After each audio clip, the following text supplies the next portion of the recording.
Hai, selamat datang di channel Arnil Stories. Jangan lupa like, komen, subscribe, serta bunyikan loncengnya ya, agar tidak ketinggalan cerita-cerita selanjutnya. Terima kasih. Novel romantis Seatap Tanpa Cinta, karya Rizky. Kamelia kembali menunduk lesu. Sudah capek-capek masak, akhirnya hanya ditanya masak buat siapa. Keterlaluan. Buat setan. Jawabnya kecut. Hagi mendengkus jengkel. Papa mana? Tanyanya lagi sambil duduk di kursi makan. Di kamarnya. Panggilin. Kau tak perlu memerintah karena aku akan melakukannya tanpa kau suruh. Decit Kamelia. Ia segera pergi ke dapur untuk mengambil air. Besok kau tidak usah repot-repot masak untukku, jawabnya lagi setelah Kamelia kembali membawa air dalam teko. Saya tidak masak untuk Anda, wahai tuan angkuh. Saya masak buat papa, imbuh Kamelia lagi bernada tegas. Hagi mengeratkan giginya. Kekesalan dalam hatinya semakin menjadi saja. Ingin rasanya ia mengusir Kamelia dari rumah itu andai ia berkuasa. Hagi kembali bangun. Ia merasa tak mau berlama-lama di dekat Kamelia. Lagi pula hari ini ia sudah berjanji untuk segera menemui Vania di apartemennya. Makan dulu jika makanan sudah tersaji. Meski saya tidak masak untuk Anda, ujar Kamelia datar. Hagi mengerling dan tak memperdulikannya. Hagi segera pergi keluar untuk menyalakan mesin mobilnya. Sementara Kamelia menunggu sang papa mertua yang tak kunjung datang ke meja makan. Lama menunggu sekitar 5 menit, akhirnya Kamelia memutuskan naik ke atas untuk melihat papa mertuanya. Diketuknya pintu kamar itu dengan kencang. "Pah," ucap Kamelia. Namun tak kunjung ada jawaban dari kamar Hamis. "Pah," Kamelia berteriak lebih kencang. Khawatir ada sesuatu yang terjadi pada sang papa mertua, membuat ia memutuskan untuk menggedor pintu kamar itu. "Pah, Papa buka, Pah." Kamelia semakin yakin bahwa ada sesuatu yang terjadi di dalam. Segera Kamelia berlari ke bawah untuk mengejar Hagi, apakah pria angkuh itu masih ada di halaman atau tidak. "Hagi!" teriaknya kencang. Rahagi yang baru saja akan masuk dalam mobilnya kembali menghentikan langkah. "Apa sih?" tanyanya ketus. Papa tidak buka pintu kamarnya," panik Kamelia berkata. Bibirnya sedikit bergetar. "Ya terus kenapa? Papa lagi tidur kali," ucap Hagi sedikit acuh. "Ayo ikut." Kencang Kamelia menarik tangan Hagi menaiki anak tangga, lalu menyuruhnya membuka pintu itu dengan paksa. Hagi tak bisa menolak. Melihat wajah Kamelia yang terlihat cemas, ia segera menobrak pintu itu. "Au, susah. Sial. Coba lagi, Gi," ujar Kamelia semakin panik. "Ambil palu atau sesuatu ke dalam gudang. Pekerjaanku itu model, bukan tukang dobrak pintu. Mana bisa aku dobrak pintu dengan tangan kosong?" Jelas Hagi lagi dengan angkuhnya. Tanpa menunggu lama, Kamelia segera berlari mencari gudang.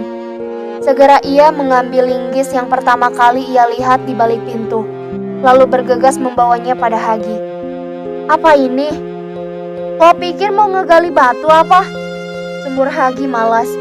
Ia kembali menaruh linggis itu di lantai dan bergegas kembali pergi dari sana. Melihat Hagi pergi dari sana, Kamelia berinisiatif untuk mendobrak pintu itu dengan tangannya sendiri menggunakan linggis yang tengah dipegangnya.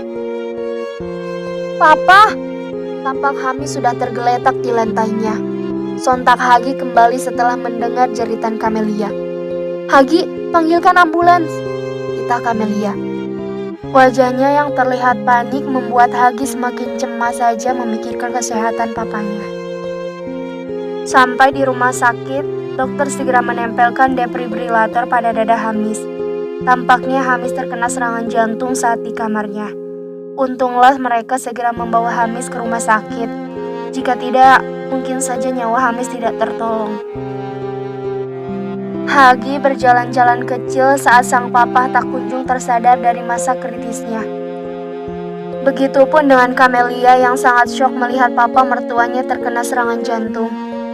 Karena semalam ia masih melihat mertuanya itu baik-baik saja. Tolong dijaga kesehatan dan pikiran Pak Hamis ya Mas, Mbak, ucap seorang dokter yang baru saja keluar dari ruangan itu. Kira-kira apa yang menyebabkan papa saya mengalami serangan jantung, Dok? Tanya Hagi penasaran.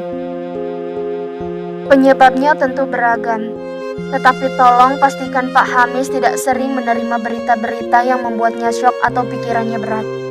Karena orang yang mempunyai riwayat jantung terlalu sensitif akan hal itu, sehingga memicu ia terkena serangan jantung kapan saja, ujar sang dokter. Hagi manggut-manggut di tempatnya, sementara dokter sudah permisi kembali ke ruangannya. Hagi menarik tangan Camelia. Gara-gara kehadiran kamu di rumahku, semua jadi terkena sial, decitnya. Camelia terhenyak. Ia kembali menunduk. Kedua bola mata itu menatap lantai-lantai dengan pandangan kabur. Betapa pedih hatinya sekarang. Awas saja, jika kau tidak segera mencari alasan untuk pergi, akan kupastikan hidupmu benar-benar menderita, ancamnya lagi. Camelia semakin merasa tak sanggup mendengarnya. Andai ada cara ia lepas dari Hagi dengan tidak menyakiti siapapun, baik mertua ataupun ibunya, sudah pasti Camelia akan pergi detik itu juga seperti apa yang diinginkan Hagi. Camelia duduk di bangku tunggu. Kalimat-kalimat suci terucap dari bibir mungilnya. Tak henti ia juga menekan tasbih digitalnya agar hatinya tetap tenang walau dalam situasi seperti itu. Berkali-kali kalimat kebencian dan makian keluar dari mulut suaminya. Namun Camelia memilih diam. Ia tahu melawan hanya akan memperkeruh suasana saja. Hagi kembali dari luar. Ia membawa air mineral. Camelia merasa sangat haus. Ia pikir Hagi membawakan air itu untuk dirinya. Namun belum juga Camelia berkata apa-apa, Hagi sudah kembali menyerang Camelia dengan ucapannya yang tajam. Kau mau air? Minum saja di toilet. Kau terbiasa minum dari gayung saat di pesantren, bukan? Camelia terbelalak. Sekuat tenaga ia tahan kemarahannya itu. Kalau bukan karena Hamis, mungkin sekarang Camelia tidak akan bertahan ada di tempat itu. Pasien sudah sadar, Mas. Mbak Camelia dipanggil Pak Hamis ke dalam. Seorang suster keluar dari ruangan itu. Camelia segera bangkit, lalu masuk ke dalam. Hagi bergegas mengekor. Papa, derai air mata Camelia membasahi pipi. Hagi mengerling muak. Ia merasa semua yang dilakukan Camelia hanya sandiwara belaka agar bisa merebut hati papahnya. Tolong jaga Hagi. Papa tidak tahu akan sembuh atau tidak. Tolong kamu pastikan dia jadi pria yang baik, ucap Hamis tersengal-sengal. Camelia menggeleng takut. Dipeluknya papa mertua dengan erat. Kau mirip sekali seperti ibumu, Nak. Imbuhnya lagi meski dengan suara yang semakin dalam dan berat. Papa pasti akan sembuh. Tolong jangan berkata yang tidak-tidak lagi pada Amel. Hamis tersenyum lemah, lalu melirik ke arah Hagi yang sejak tadi berdiri mematung di dekat tiang infus. Jangan sekali-kali kau menyakiti Camelia, dan tolong jemput abangmu, ancamnya dengan nada yang semakin lemah. Tak lama Hamis memejamkan matanya seiring dengan napas yang terputus. Papa, Papa. Camelia menggoyang-goyangkan tubuh Hamis, namun tak ada respon apapun. Papa! Camelia menjerit histeris saat tubuh Hamis terasa semakin dingin. Hagi ikut panik, ia segera berlari memanggil dokter. Dokter datang tergesa bersama 2 orang suster. Mereka segera memastikan keadaan Hamis. Belum ada 1 menit memeriksa, dokter sudah kembali bicara. Maaf Mbak, Mas, Pak Hamis sudah tiada. Bagai tersambar petir di siang bolong, perasaan Camelia dan Hagi hancur hingga porak-poranda saat itu juga. Papa. Isak tangis dan jeritan Hagi seketika tumpah di sana. Ia merasa belum sanggup jika harus kehilangan orang tua satu-satunya itu.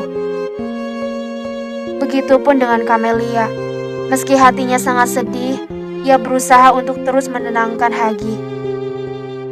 Sana kau pergi. Gara-gara kamu, papaku pergi. Sembur Hagi, meluapkan kekesalan hatinya. Kamelia tersentak hebat, namun ia berusaha untuk memahami perasaan Hagi. Kamelia pikir, wajar jika emosi Hagi sekarang tidak stabil. Hagi dan Kamelia segera mengurus kepulangan jenazah Hamis.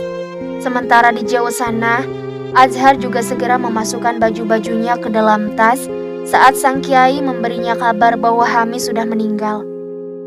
Selama ini Azhar memang marah, tapi ia tak pernah berpikir papanya akan pergi secepat itu. Bahkan sebelum hubungannya dengan sang papa kembali membaik. Sepanjang perjalanan, Azhar menangis. Ia tak henti menyesali sikapnya saat kemarin Hamis datang menjenguknya. Azhar tidak pernah menduga bahwa kemarin adalah saat-saat terakhirnya bertemu dengan sang papa. Turun dari sebuah kereta, Azhar segera naik ojek agar secepatnya sampai ke rumah Hamis. Tampak halaman rumah dipenuhi rangkaian bunga ucapan duka dan bela sungkawa. Beberapa orang yang kenal dekat dengan Hamis terlihat duduk menunduk di luar maupun di dalam rumah. Azhar berlari dengan kencang.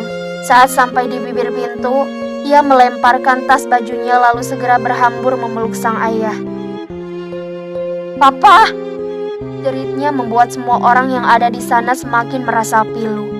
Tak terkecuali dengan Kamelia, wanita yang tengah memegang nampan berisi segelas air putih untuk Hagi itu refleks menjatuhkan nampannya.